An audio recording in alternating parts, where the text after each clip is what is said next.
High বন্ধুরা, তোমরা কেমন আছো? আমি ভালো আছি। দেখুন, আজকে একটা আবার নতুন টাইপের ভিডিও নিয়ে এসেছি।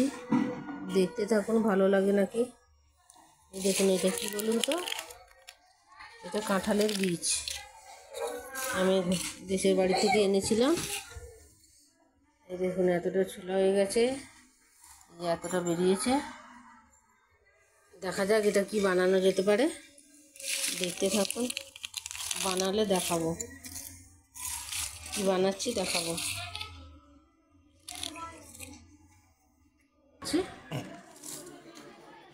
একটু শুকনো হয়ে গেছে, অনেক দিন হয়ে গেল তো আনাটা। আর দিদির বাড়ি থেকে কাঁঠালটা দিয়েছিল, কিছুটা বীজ আমি এনেছিলাম বাড়ি থেকে, একটা কাঁঠাল এনেছিলাম, তার থেকে এতটা বেরিয়েছে। তো ভীষণ অনেক দিন হয়ে গেল, একটু শুকনো হয়ে গেছে। দেখি কি বানাতে পারি। আজকে ছেলে বাজার করে এনেছে। এই যে বাজার টাজার সব সাফ সাফাই করলাম, ফ্রিজের বাস্কেটটা। তারপরে আমি বলি যে না, এটা একবারে শুকিয়ে যাচ্ছে, দেখি আজকে কি বানানো যেতে পারে। আজকে তো রবিবার, প্রায় সব ছেলেরা বাড়িতে আছে। দেখি কি বানানো যায়, তাই ছুলে নিচ্ছি, কি বানাবো দেখি। এই দেখুন, এতটা বেরিয়েছে। আবার কি বানাবো সেটা দেখাবো। আর একটা জিনিস দেখাচ্ছি, দেখুন বন্ধুরা, আপনারা দেখেছেন কি না বলবেন। এই দেখুন, একটা আলুটা কত বড় দেখেছেন? পুরো আমার হাতটা ঢেকে গেছে। এই দেখুন, দেখেছেন? আর একটা আছে, দেখাচ্ছি।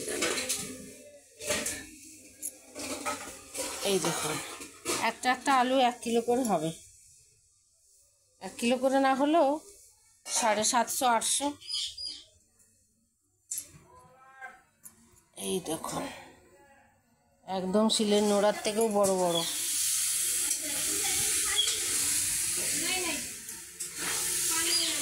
কেমন লাগলো বন্ধুরা এই আলুগুলো? এরকম আলু দেখেছেন কিনা বলবেন। আবার আলুটা একটা চিহ্ন দেখেন, এই দেখুন, পুরো ত্রিশূল।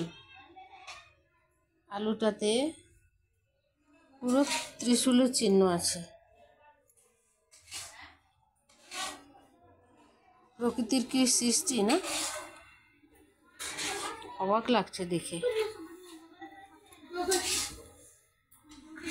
আমাকে দেখে অবাক লাগলো, তাই ভাবলাম বন্ধুদের একটু দেখিয়ে দিই।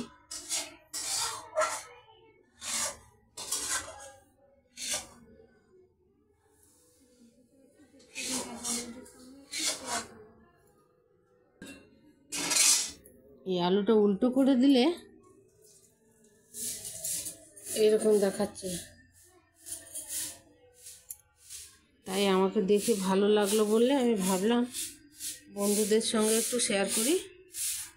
ওনারাও একটু দেখুন, আপনারা একটু দেখুন কেমন লাগছে। তো আজকে ভিডিওটা এখানে শেষ করছি বন্ধুরা। ভালো লাগলে লাইক, কমেন্ট, শেয়ার করবেন, আর পাশে থাকবেন বন্ধুরা।